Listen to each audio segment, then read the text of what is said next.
Il faudrait que, en tant que parent, vous puissiez bâtir une relation vraiment basée sur la communication avec votre adolescent pour que les choses puissent bien se passer, qu'il puisse bien vivre sa période d'adolescence là. Comment il faut bâtir une relation basée sur la communication avec votre adolescent? Déjà, il faut comprendre que ce processus devrait débuter quand votre enfant est plus jeune. Il ne faut pas attendre qu'il devienne adolescent pour commencer. Maintenant, si vous ne le saviez pas et que c'est aujourd'hui que vous l'avez su, rien n'est encore perdu. Vous pouvez, si vous avez vraiment de la patience, commencer à débuter une relation basée sur la communication avec votre adolescent. C'est vrai que ça sera un peu plus complexe, plus difficile, mais ça n'est pas impossible. Et pour le faire, je vais vous donner quelques points à suivre. Le premier point, c'est qu'il faut laisser votre enfant, bien sûr quand il est petit, moi je parle du processus quand il est enfant, s'exprimer sans le censurer ou l'empêcher de parler sous prétexte que c'est un enfant. On le voit beaucoup chez nous, on ne laisse pas l'enfant parler. C'est un enfant, tais-toi. Pourquoi? Pourquoi l'enfant il a besoin de s'exprimer? Laissez l'enfant s'exprimer, il a besoin de parler maintenant. C'est à vous de lui montrer les limites de ce qu'il doit dire ou de ce qu'il ne doit pas dire. Par respect pour les autres parce qu'il vit en société. Ok? Donc faites-le, laissez-le parler, montrez-lui quand il faut se taire, mais tout en restant dans une posture de pédagogue.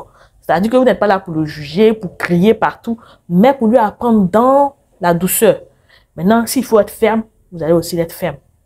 Voilà, mais pas forcément avec de la violence. En deux, écoutez beaucoup votre enfant si vous voulez bâtir une relation qui va être basée sur la communication. Parce qu'une chose est de laisser votre enfant parler. Une autre est de l'écouter. Les parents, l'enfant est parlé, mais supportable. Ne le laissez pas parler dans le vide quand il revient par exemple de l'école et qu'il a des choses à vous expliquer par rapport à sa journée. Écoutez-le, interagissez avec lui. S'il sent votre intérêt à son égard, ce sera plus facile pour lui dès qu'il a quelque chose de venir vous en parler. Voilà, mais s'il a l'impression que chaque fois qu'il vient, vous ne l'écoutez pas, il ne vous dira rien. Et parfois, vous allez avoir des enfants qui subissent des traumatismes à l'école, des moqueries, des choses comme cela, mais qui n'ont pas le courage de venir vous en parler. Pourquoi? Parce que quand ils viennent, vous ne les écoutez pas. Ou bien vous ne leur donnez même pas la latitude de parler. La troisième chose à faire, c'est de ne pas le juger. Je sais de quoi je parle. Parfois, en tant que parent, quand nos enfants viennent, nous expliquent des choses et tout, on est un peu plus enclin à se mettre dans une posture de juge parce qu'on est le parent. Et puis à lui montrer qu'il a tort, qu'il n'aurait pas dû faire ceci, qu'il a mal fait ça. Et vous-même, je ne suis pas sûre qu'en tant qu'adulte, vous avez envie d'aller raconter votre histoire à votre amie et puis elle va vous juger, vous lancer la pierre. Même si vous êtes en tort, vous voulez qu'elle le fasse de la manière. Voilà, donc je ne vous demande pas non plus de ne pas dire à votre enfant, par exemple, qu'il a tort. Je vous demande d'utiliser la manière. Donc même s'il a tort, montrez-lui, par exemple, que vous comprenez ce qu'il est en train de dire, vous comprenez ses sentiments, mais peut-être qu'il aurait dû agir de telle ou de telle façon. Et puis l'enfant va comprendre. Tout est une question de comment vous communiquez avec lui, comment vous l'amenez à comprendre les choses. Ok?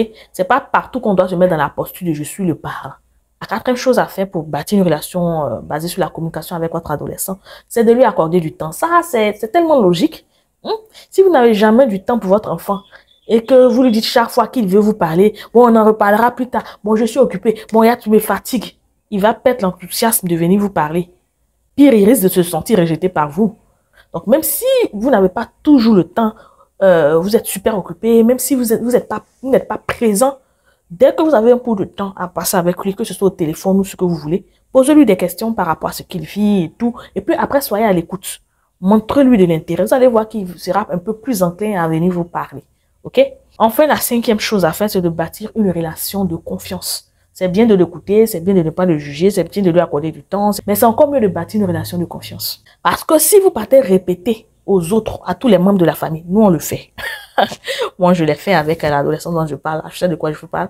Après elle n'a plus envie de vous dire quoi que ce soit. Donc vous partez répéter à tout le monde ce que l'enfant vous a dit. Ou bien vous utilisez les secrets que l'enfant vous a donnés là pour l'insulter. Le jour où il commet une erreur, il va s'en dire qu'il n'aura plus confiance en vous. Qui a envie de vous à moi de s'ouvrir à une personne qui n'est pas digne de confiance? Même si c'est son père ou sa mère. Tu sais que si tu lui as dit quelque chose, toute la famille sera au courant. Tanti, à moins, tonton Dagobert. On appelle tout le monde. Voilà ce que Mimi a fait ici. Oh. Elle ne va plus rien vous dire. Vous comprenez maintenant pourquoi parfois les enfants ne vous disent rien, non? C'est ça qu'elle a. Si vous ne bâtissez pas une relation basée sur la communication avec votre enfant, ne vous étonnez pas, il s'éloigne un peu de vous, surtout à l'adolescence, où il est en train de chercher à prendre son indépendance, et qu'il parte chercher ou trouver une personne à qui parler. Oui, parce que la nature aurait du vide. L'enfant a besoin de parler à quelqu'un. Si ce n'est pas vous, il va trouver quelqu'un. S'il ne trouve pas en vous ce qu'il faut, même si ce n'est pas quelqu'un, il va trouver quelque chose. Ça sera peut-être la drogue, ça sera la boisson, parce qu'il a besoin d'un exutoire. Donc, il va aller déverser sa frustration là-bas. Donc, il faut vraiment faire attention avec nos adolescents.